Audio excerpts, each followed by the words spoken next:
বলিউডের পুরনো গল্পের ভেতরে এক ধরনের অদ্ভুত শক্তি আছে। একজন নায়ক অন্যায়ের বিরুদ্ধে দাঁড়িয়ে থাকা একাকী মানুষ। পরিচালক সুরেশ ত্রিবেণী সেই পরিচিত ছকেই তৈরি করেছেন নতুন সিনেমা সুবেদার। এই ছবির কেন্দ্রে আছেন ৬৯ বছর বয়সী অনিল কাপুর। বয়সের হিসেবে তিনি হয়তো ইয়াং ম্যান নন, কিন্তু পর্দায় তার উপস্থিতি যেন সেই পুরনো অ্যাংরি ইয়াং ম্যানের শক্তি ফিরিয়ে আনে। গল্পের কেন্দ্রীয় চরিত্র অবসরপ্রাপ্ত সেনা কর্মকর্তা অর্জুন মৌর্য। দীর্ঘদিন সীমান্তে দায়িত্ব পালনের পর তিনি ফিরে আসেন নিজের শহরে, এক ভাঙাচোরা ক্লান্ত ছোট শহর যেখানে স্থানীয় ক্ষমতাবানদের প্রভাব দিন দিন সাধারণ মানুষের জীবনকে সংকুচিত করে ফেলেছে। অর্জুনের ব্যক্তিগত জীবনও ততটা সহজ নয়। স্ত্রীর মৃত্যুর পর মেয়ের সঙ্গে সম্পর্ক প্রায় ভেঙে গেছে। সীমান্তের দায়িত্ব পালন করতে গিয়ে তিনি পরিবার থেকে দূরে ছিলেন বছরের পর বছর, এমনকি স্ত্রীর শেষ সময়েও পাশে থাকতে পারেননি। এই অমীমাংসিত দূরত্ব গল্পটিকে শুধু অ্যাকশন থ্রিলার নয়, একটি ব্যক্তিগত যন্ত্রণার গল্পেও পরিণত করে। অর্জুন শহরে ফেরেন তার সবচেয়ে প্রিয় লাল জিপসি গাড়ি নিয়ে, যেটি কিনতে তার প্রয়াত স্ত্রী বছরের পর বছর কষ্ট করে টাকা জমিয়েছিলেন।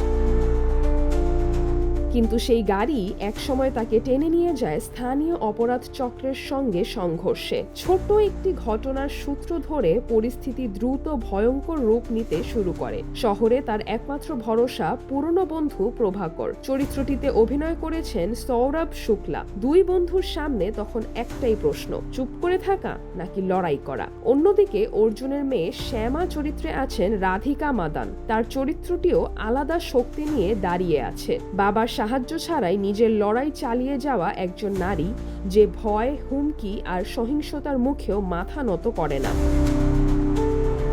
পুরো ছবিতে অর্জুন চরিত্রটির সংলাপ খুব বেশি নয়, কিন্তু অনিল কাপুরের চোখের ভাষা, শরীরী উপস্থিতি এবং নিয়ন্ত্রিত অভিনয় চরিত্রটিকে গভীর করে তোলে। অ্যাকশন দৃশ্যগুলোতেও তিনি আশ্চর্য রকম প্রাণবন্ত। বয়সের ভার থাকলেও পর্দায় তার শক্তি ও দৃঢ়তা স্পষ্ট। পরিচালক শহরের পরিবেশ নির্মাণেও বিশেষ যত্ন নিয়েছেন। ভাঙাচোরা রাস্তা, অন্ধকার ক্ষমতার কাঠামো আর সাধারণ মানুষের আতঙ্ক, সব মিলিয়ে তৈরি হয়েছে এক বাস্তব অস্বস্তিকর আবহ। গল্পের মূল দ্বন্দ্বও এখানেই। অর্জুন কি শুধুই ব্যক্তিগত ক্ষোভ থেকে লড়ছেন, নাকি তিনি দাঁড়িয়েছেন এমন এক অন্যায়ের বিরুদ্ধে যা পুরো সমাজকে গ্রাস করছে?